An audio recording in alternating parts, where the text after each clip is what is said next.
Greetings YouTube. No, we are not in Scotland, this is Hungary. This is still Hungary. But the weather is a bit funny because in December we should have some snow, minus 10 degrees, but we have plus 10 degrees and rain today. But anyway, it's a good time for shooting.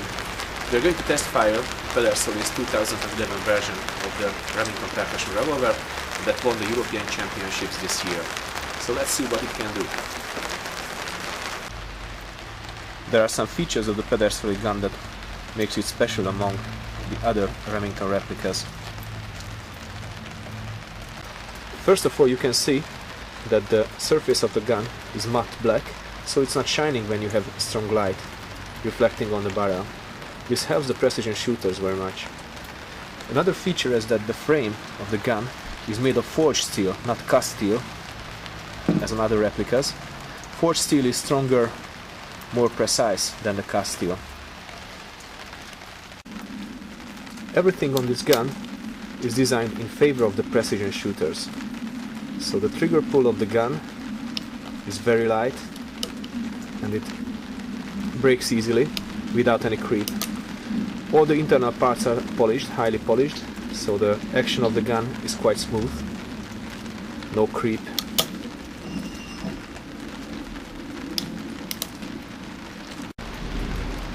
The front side of the gun is dovetailed, so it is easy to adjust it horizontally.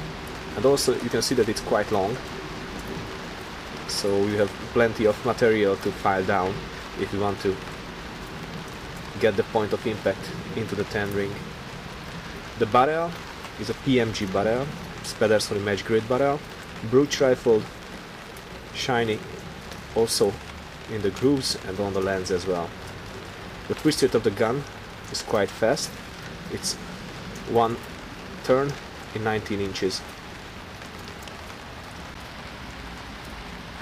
The grip of the gun is special as well. You can see it's quite fat. It's much fatter than any replicas. So for the shooters with a big hand, it's helping a lot. And also you receive a spare, unfinished pair of grips with the gun when you buy it. So you can also make one exactly for your hand as well. There are some very good percussion revolver replicas on the market for the target shooters. First one is the Hege Army Match Maximum. Beautiful gun, perfect for target shooting. The second one, the Feinweber Rogers & Spencer, and also in this team you can find the Pedersoli Remington, which is also capable of match-winning scores, as it did this year at the European Championships in 2011. The biggest problem of percussion revolver replicas today is that at the lower quality replicas, the size of the bore, the internal diameter of the bore, does not match the diameter of the powder chambers. So what I suggest you to do is push an oversized lead ball through your bore, but apply some grease and some oil on it, so it's much easier to do, and use only a brass or wooden rod to do this. After you have done that, measure the biggest diameter of the bullet you can measure on the slug. It's not easy as the gun has 7 grooves, so it's asymmetric. Okay, this says 45. So this bore is between the grooves, it is 45 caliber. I also push the slug into the face of the powder chamber that I'm going to measure as well. And it must not be smaller than this. Okay, it's here. Okay, so it says 451, so just good. So with this setup we can be sure that we are going to have a complete fill in the bore when the bullet is passing through it. Before you start shooting your new percussion revolver, you have to clean the oil and the grease out of the bore and also out of the cylinder.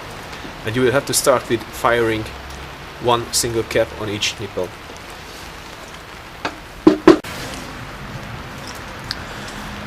There are some key issues when you load your percussion revolver. First of all, we measure the bore to check what is the exact size of bullet we have to use. Now we are going to use a 4.54 size round ball, but in fact the 4.51 should be okay for this revolver as well. In this case it won't cause any problem because only the sizing will be a bit stronger. You have to have a good grease. The grease must be good in all weather conditions, so even in winter, even in the summer. And also it's important that after firing one chamber, it still sticks into the other one. Always put the powder in small powder containers. This is 18 grains, this will be the starting loads. Never use your powder flasks to load the gun, as if you have a spark inside the powder chamber, it can cause some trouble. What you see here, this is not a powder flask, I have the corn wet in that. I'm going to add 21 grains of corn wet. This is important to have the bullet exactly at the upper part of the cylinder.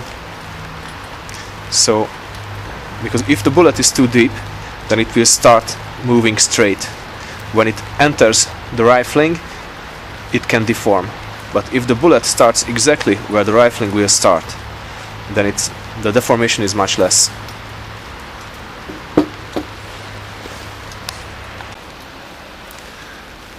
It's very important to always use the same force to push the bullet in, because if you push it stronger, then you are going to compress the powder more.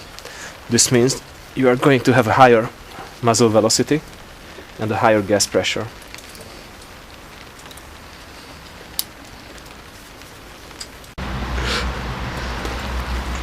So the good bullet grease has several tasks.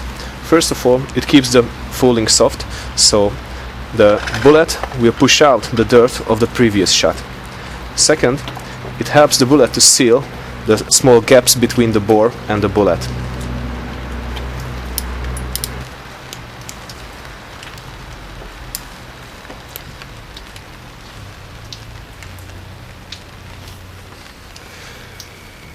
Okay, now the gun is loaded, but it's not fired, as we have to put the percussion caps on the nipples first.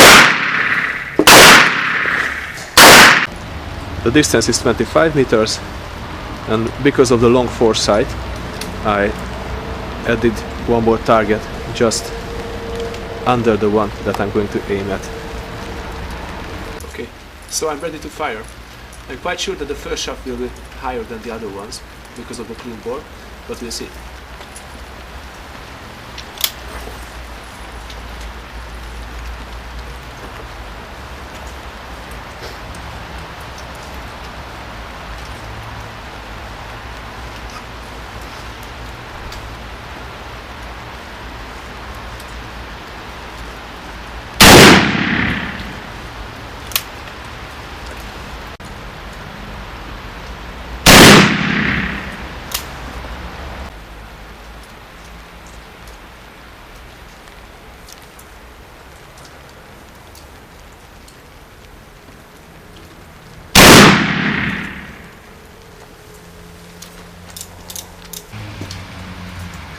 This is the first group with 18 grains of Swiss 3F black powder.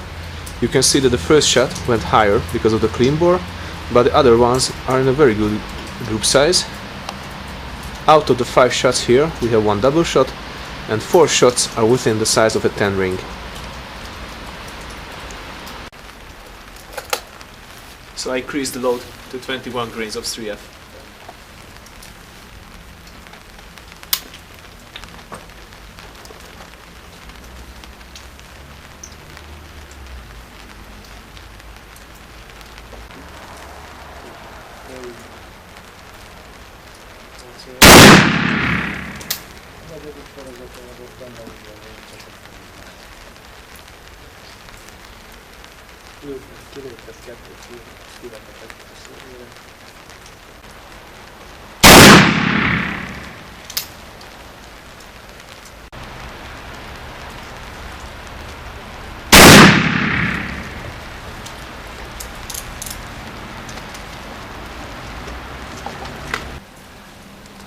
So this is the group size of the 21 grains. I think it's a very nice group size. You can see 4 shots nearly touching each other, and out of the 6 shots, 5 are in the size of a 10 ring. I'm going to shoot the 6th cylinder with this gun continuously. You can see that the cylinder is rotating quite easily.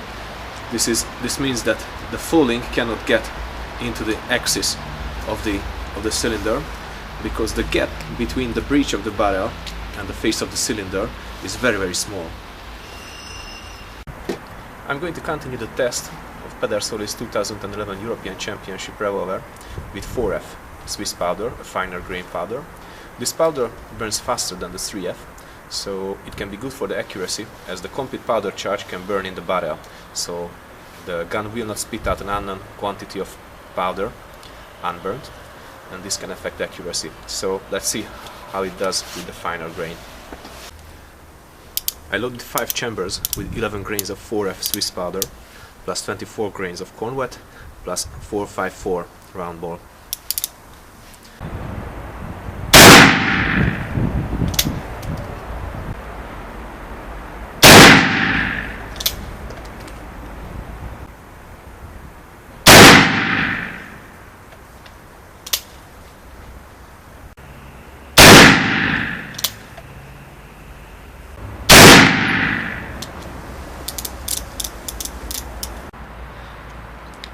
The recoil was significantly lower, and the accuracy does not seem to suffer too much, but I will continue to look for a better load.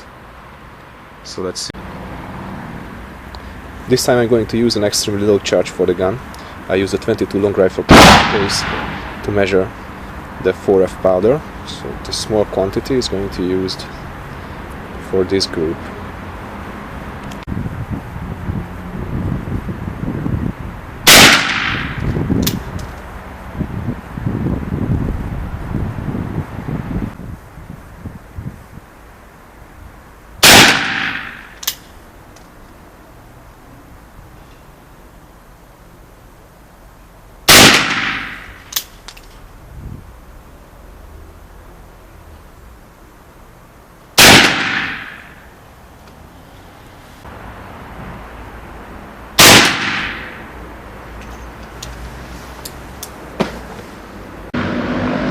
So you can see the best group size we could achieve with the Pedersoli Remington revolver.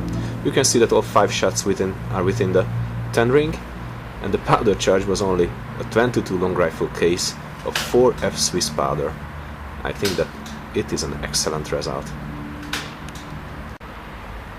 The recoil was light, the sound was ridiculous, but all the 4F powder we poured into the chambers, they burnt in the barrel, so we had an equal gas pressure with every bullet. Choosing a Pedersoli Remington is an affordable solution, as the price of the gun is only 60% of the price of the big names like Hegel or Feinberg bow, while the accuracy is the same. And you need only a few grains of black powder to have an accurate load, so it's also cheap to maintain. It's like buying a Mercedes-Benz for half price and driving it for 3 liters of gasoline consumption on 100 kilometers. I think it's not bad.